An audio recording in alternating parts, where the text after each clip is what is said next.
Hi hello welcome to N9 media. నేను మీ journalist విప్లవశ్రీ. October 12, 2024 విజయదశమిని Rashtriya స్వయం సేవక్ సంఘ్ సంస్థాపక దినంగా పరిగణిస్తుంది. కాబట్టే ఆ రోజున సాంప్రదాయం ప్రకారం ఆర్ఎస్ఎస్ అధినేత సర్సంఘచాలక్ అయిన మోహన్ భగవత్ ప్రసంగించారు. ఆయన ప్రసంగం 2024 మేలో జరిగిన సాధారణ ఎన్నికల్లో భారతీయ జనతా పార్టీ బలం తగ్గిన తర్వాత ఆయన చేసిన వేరొక ప్రసంగం నేపథ్యంలో సాగింది. అయితే ఆ ప్రసంగంలో భగవత్ తాను దేవుడు పంపిన జీవ సంబంధం లేని వ్యక్తినని అనుకున్నానన్న ప్రధానమంత్రి నరేంద్ర మోడీని లక్ష్యంగా పెట్టుకున్నాడు. బీజేపీ బలం 303 స్థానాల నుంచి 240 స్థానాలకు పతనమైంది. కాబట్టి ఒక మనిషి సూపర్ మ్యాన్ కావాలనుకుంటాడు, తర్వాత ఒక దైవం, ఆ తర్వాత భగవంతుడు కావాలనుకుంటాడని భగవత్ పేర్కొన్నాడు. బీజేపీకి అండగా సామర్థ్యం లేదు కాబట్టి ఇంతకు ముందు ఆర్ఎస్ఎస్ సహాయాన్ని కోరింది. ఇప్పుడు మరింత సామర్థ్యంగా మారిందని బీజేపీ చెప్పుకున్న మొదటి ఎన్నికలు కూడా బహుశా ఇవేనేమో. ఆ ప్రసంగంతో భగవత్ మోడీలో పెరుగుతున్న అహంభావాన్ని తగ్గించాడు. ఆర్ఎస్ఎస్ అనుబంధ సంఘ్ పరివార్ శక్తులన్నీ ఇటీవల హర్యానాలో జరిగిన శాసనసభ ఎన్నికల్లో అత్యంత చురుగ్గా పనిచేశాయి. ఎన్నికల కమిషన్ పలుకుబడి సహాయంతో కాంగ్రెస్ ఖచ్చితంగా విజయం సాధిస్తుందన్న భావనను తలకిందులు చేస్తూ బీజేపీ హర్యానా రాష్ట్రంలో అధికారంలోకి వచ్చింది.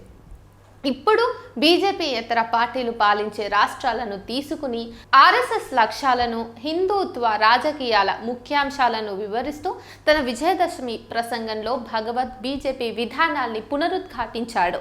డీప్ స్టేట్ ప్రభుత్వ విధానాల్ని అదుపు చేసే చర్యల్లో భాగస్వామి, వోకిజం అంటే మేల్కొలుపు, కల్చరల్ మార్క్సిస్ట్, సాంస్కృతిక మార్క్సిస్ట్ లాంటి పదాలు అన్ని సాంస్కృతిక సాంప్రదాయాలకు శత్రువులని చెప్పేసి ఆయన అన్నాడు.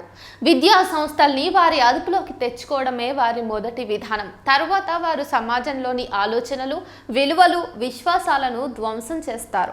ఆ తర్వాత కృత్రిమంగా సమస్యల్ని సృష్టించి ప్రజల్లో బాధిత భావనను అంతర్నిర్మాణం చేస్తారు. తర్వాత ప్రజల్లో అసంతృప్తిని పెంచి ప్రజల్ని దూకుడుతనంతో ఉండేలా చేసి అరాచకత్వపు వాతావరణాన్ని సృష్టించి ఈ వ్యవస్థ, చట్టాలు, పాలన పట్ల ద్వేష భావాల్ని రెచ్చగొట్టి ప్రజల్లో భయాన్ని పెంచుతారు.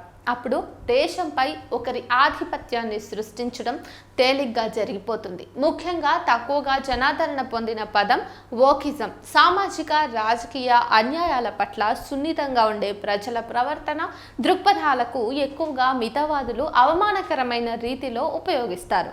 భగవత్ ప్రసంగంలో ఇది చాలా ముఖ్యమైన వాక్యం. హిందూ మితవాదులు సామాజిక, రాజకీయ రంగాల్లో ఆధిపత్యం చెలాయిస్తారు. కాబట్టి ఆర్ఎస్ఎస్ సంఘ్ పరివారం తన శాఖల ద్వారా, అంటే ఉదయం వ్యాయామాలు, అట్లా సరస్వతి శిశు మందిరాలు, ఏకలవ్య విద్యాలయాల లాంటి పాఠశాలల ద్వారా, తమ విశాల నెట్వర్క్ ద్వారా మౌఖికంగా ప్రచారం చేసే విధానాన్ని అవలంబించింది.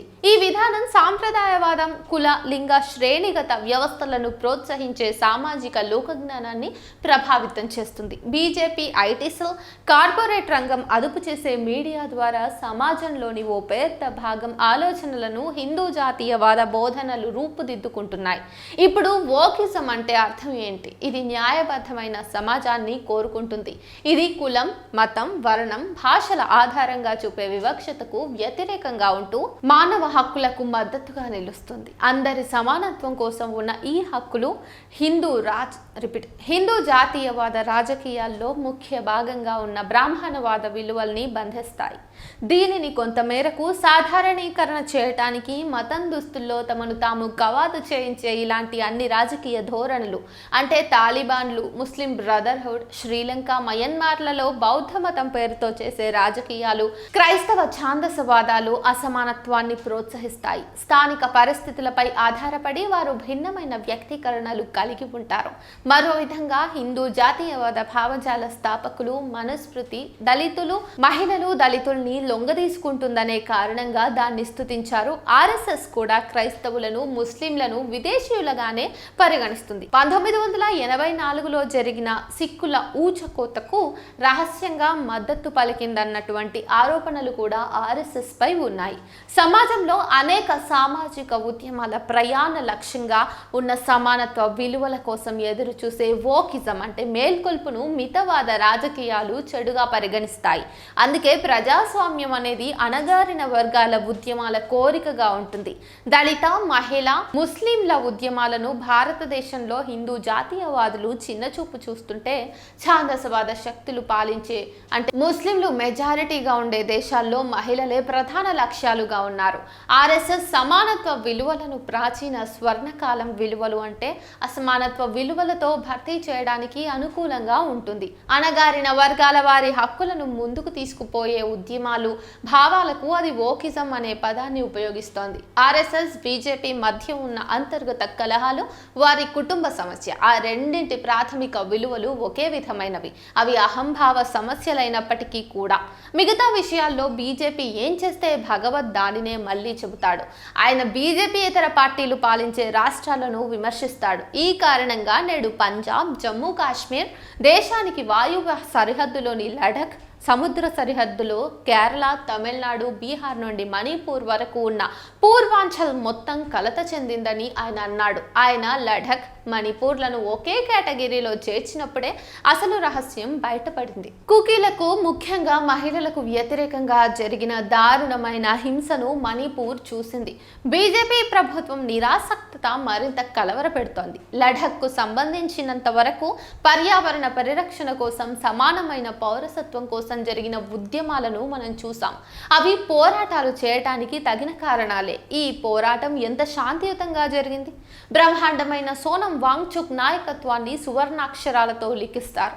ఆర్ఎస్ఎస్ ముద్దుబిడ్డ బీజేపీ లడఖ్ ఉద్యమాన్ని ఎలా విస్మరించిందన్న విషయం భారతదేశ సమకాలీన చరిత్రలో ఒక చీకటి అధ్యాయంగా మిగిలిపోతోంది. కోలకత్తాలో ఆర్జీకర్ మెడికల్ కళాశాలలో జరిగిన విషాదంపై భగవత్ ప్రస్తావించాడు. కానీ హర్యానాలో మహిళా మల్లయోధులకు వ్యతిరేకంగా జరిగినటువంటి దారుణ ఆకృత్యాలు, దళిత బాలికలపై పెరుగుతున్న ఆకృత్యాలపై నోరు మెదపకుండా మౌనం వహించి తన పక్షపాత ధోరణిని ప్రదర్శించాడు. ఈ పెద్ద మనిషి ఒకసారి ఏమన్నాడంటే, అత్యాచారాలు ఇండియాలో అంటే పట్టణాల్లో జరుగుతాయి, భారత్లో జరగవు అంటే గ్రామాల్లో జరగవని ప్రకటించాడు. కానీ ఆయన చెప్పిన దానికి భిన్నంగా మనం గమనించినట్టయితే అలాంటి చాలా కేసులు బీజేపీ పాలిత రాష్ట్రాల్లోని గ్రామాల్లో లేదా చిన్న చిన్న పట్టణాల్లోనే ఎక్కువగా చోటు చేసుకుంటున్నాయి. సోషల్ జస్టిస్ అండ్ ఎంపవర్మెంట్ మంత్రిత్వ శాఖ విడుదల చేసిన ఒక నివేదిక దళితులకు వ్యతిరేకంగా 2022లో జరిగిన దారుణ ఆకృత్యాలకు సంబంధించి ఉత్తరప్రదేశ్లో 12,287 కేసులు, ఆ తర్వాత రాజస్థాన్లో 8,651 కేసులు, మధ్యప్రదేశ్లో 7,732 కేసులు నమోదయ్యాయని తెలిపింది. బలహీనులు తమను తాము రక్షించుకోలేరు కాబట్టి హిందువులంతా ఐక్యంగా ఉండాలనే మాట భగవత్ ప్రసంగంలో రత్నం లాంటిది. భారతీయులంగా మనమంతా ఐక్యంగా లేమా? భారత రాజ్యాంగం ప్రకారం భారతీయులంతా ఐక్యంగా ఉండడంలో ఏదైనా సమస్య ఉందా? అయితే భగవత్ నుంచి వేరే విధంగా ఆశించడం అనేది తర్క విరుద్ధం. ఎందుకంటే వారు ఎన్నికల్లో లబ్ధి పొందేందుకే భారత రాజ్యాంగాన్ని విశ్వసిస్తున్నారు. ఈ ఆర్టికల్ను న్యూస్ క్లిక్ సౌజన్యంతో అనువాదం చేసింది బోడపట్ల రవీందర్ గారు.